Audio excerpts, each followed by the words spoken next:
This channel does not promote any violent, harmful, or illegal activities. All content provided by this channel is meant for an educational purpose only.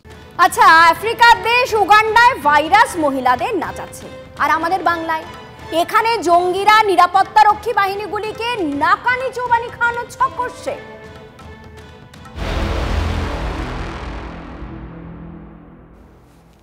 মুর্শিদাবাদের পর এবার ক্যানিংয়ে জঙ্গির খোঁজ। STF এর হাতে গ্রেফতার পাক মদতপুষ্ট জঙ্গি সংগঠনের সদস্য জাভেদ আহমেদ মুন্সি। কাশ্মীরকে ভারত থেকে ভেঙে পাকিস্তানের সঙ্গে জোড়ার লক্ষ্যে এই সংগঠনের জন্ম। সেই জাভেদ বাংলায় কি করছে? জাভেদ মুন্সি জঙ্গিকে নিয়ে আসা হয়েছে এবং তাকে জাভেদ মুন্সিকে নিয়ে আসা হলো আলিপুর কোর্টে।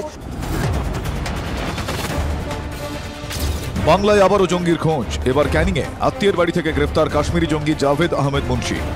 শনিবার রাতে ক্যানিংয়ের গুলশান হাউস থেকে জাভেদকে গ্রেফতার করে এসটিএফ। 31শে ডিসেম্বর শ্রীনগর কোর্টে পেশের নির্দেশ আলিপুর আদালতের।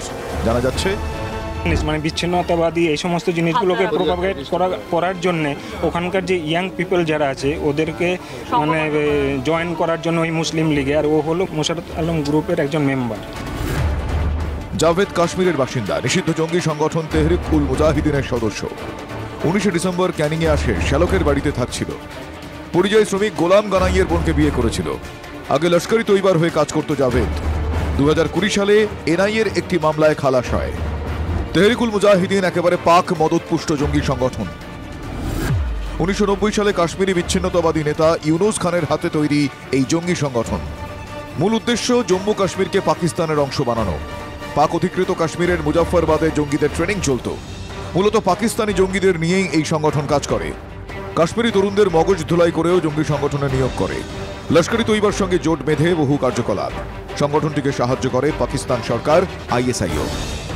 বাংলাদেশে অশান্ত পরিস্থিতির মধ্যে এমনিতেই গঙ্গাসাগর মেলার নিরাপত্তা নিয়ে উদ্বেগ প্রকাশ করেছিলেন মুখ্যমন্ত্রী মমতা বন্দ্যোপাধ্যায়। তার মধ্যেই দক্ষিণ 24 পরগনা থেকে জঙ্গি গ্রেফতার উদ্বেগের বিষয়। বাংলাদেশেও এই জঙ্গি সংগঠনের বাড়বাড়ন্ত। ইসলামিক ছাত্র শিবির, হরকত উল জেহাদি ইসলামের মতো সংগঠন বাংলাদেশে এদের সাহায্য করে। পশ্চিমবঙ্গকে কি সেফ করিডর বলে মনে করছে জঙ্গিরা, নাকি বাংলায় লুকিয়ে জঙ্গি কার্যকলাপ চালিয়ে যাওয়া খুব সহজ? যতক্ষণ রাজ্যের পুলিশ প্রশাসন, রাজনৈতিক দলগুলো এবং সাধারণ মানুষ তারা যতক্ষণ সচেতন না হবে এই জিনিসগুলো বারবার চলতে থাকবে। আমি জানি না এখনো পশ্চিমবঙ্গ প্রশাসন পুলিশের ঘুম ভাঙবে কিনা। পরপর জঙ্গি গ্রেফতার, চরমে রাজনৈতিক তরজা।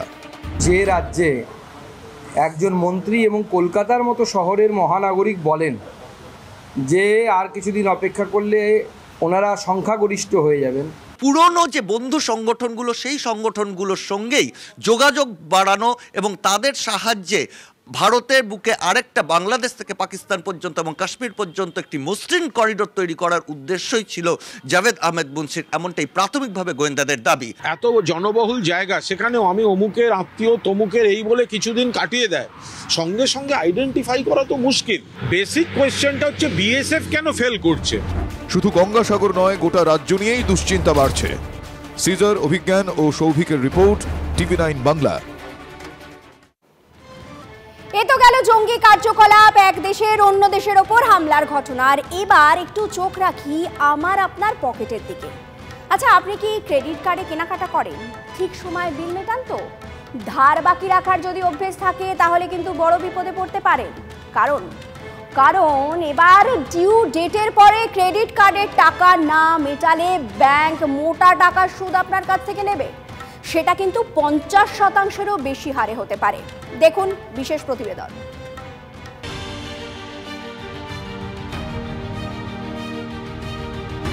শখ মেটানো হোক কিংবা হাসপাতালে আপদকালীন বিল মেটানো, পকেট গড়ের মাঠ হলে আপদে বিপদে যে কোনো সময় গ্রাহকদের মুশকিল আসান ক্রেডিট কার্ড।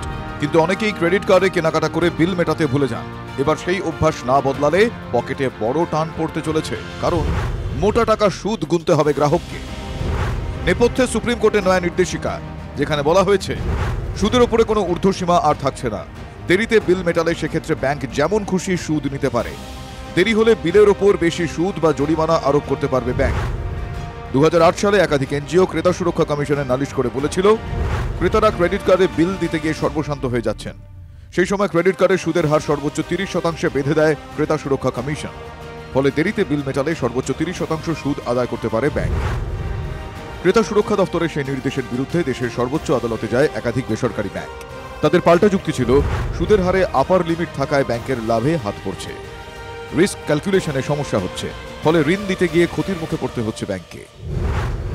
ব্যাংকগুলির আবেদনে সায় দিয়ে সুপ্রিম কোর্ট ক্রেতা সুরক্ষা কমিশনের ক্রেডিট কার্ডের সুদের 30% ঊর্ধ্বসীমাকে খারিজ করে দিয়েছে। ফলে ক্রেডিট কার্ডের সুদের হারে কোনো আপার লিমিটই থাকছে না। ব্যাংক ও আর্থিক প্রতিষ্ঠানগুলি ইচ্ছেমতো সুদের হার ঠিক করবে, চাইলে 50% কিংবা তারও বেশি সুদ আদায় করতে পারে ব্যাংক। ফলে ডিউ ডেটের মধ্যে বিল না মেটালে মোটা টাকা ধাক্কা খেতে হবে গ্রাহককে। কি হলো, ব্যাংকের কাছে একটা ফ্রি অফ হয়ে গেল যে ওরা যাকে যত খুশি ইন্টারেস্ট লাগিয়ে দেবে, আর সেখানে হয়তো আমি ডেটটা পে করতে ভুলে গেলাম কোনো কারণে। এবার সেটার উপরে ও যদি আমাকে 30 জায়গায় ও যদি 50 বা 70 লাগায়, দ্যাটস নট ফেয়ার না। মানুষ তখনই বিলটা পে করতে আনেবেল হয় যখন তার কোনো ক্রাইসিস চলছে কিংবা তার কোনো প্রবলেম চলছে। ডিফল্টার তো ভালো না, ঠিক আছে, ফর এনি ব্যাংক ডিফল্টার জিনিসটাই নেগেটিভ ওদের জন্য। হ্যাঁ, যারা ইচ্ছা করে দেবো না তাদের জন্য ডেফিনেটলি একটা ওয়েলকাম।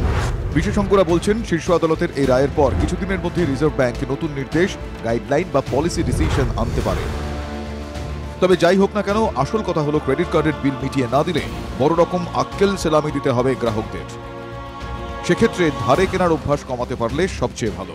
বিশেষজ্ঞদের এটাই লাখ টাকার পরামর্শ। Bureau report, TV9 Bangla.